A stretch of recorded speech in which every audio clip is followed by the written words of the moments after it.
திமுகவிற்கு எதிரான பதாகைகளுடன் ஊர்வலமாக சென்ற பாமக பொருளாளர் திலகபாமா வியாசர்பாடி அம்பேத்கர் கல்லூரியில் அமைந்துள்ள பெரம்பூர் தேர்தல் அலுவலகத்தில் வேட்புமனு தாக்கல் செய்தார்.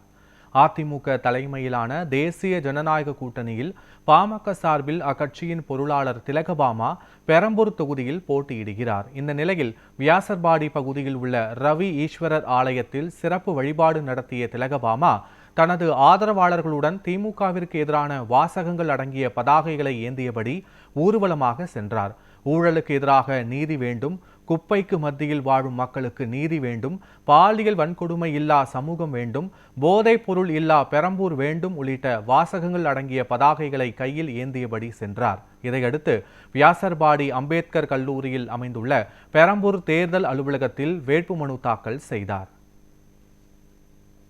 தேசிய ஜனநாயக கூட்டணி கட்சியின் ஆதரவோடும் ஒத்துழைப்போடும் பெரம்பூர் தொகுதியின் சட்டமன்ற வேட்பாளராக இன்றைக்கு வேட்புமனு தாக்கல் செய்துள்ளோம்.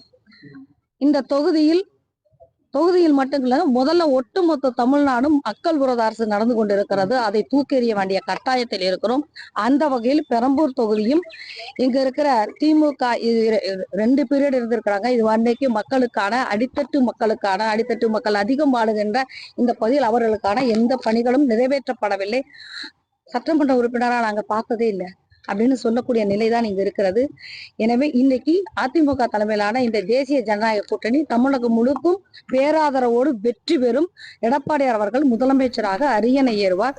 பெரம்பூர் சட்டமன்ற தொகுதியை பொறுத்த வரைக்கும் இதுவரைக்கும் எந்த பெண் வேட்பாளர் யாருமே வந்ததில்லை. முதல் பெண் வேட்பாளராக இந்த அறிமுகமாகுகிறேன்.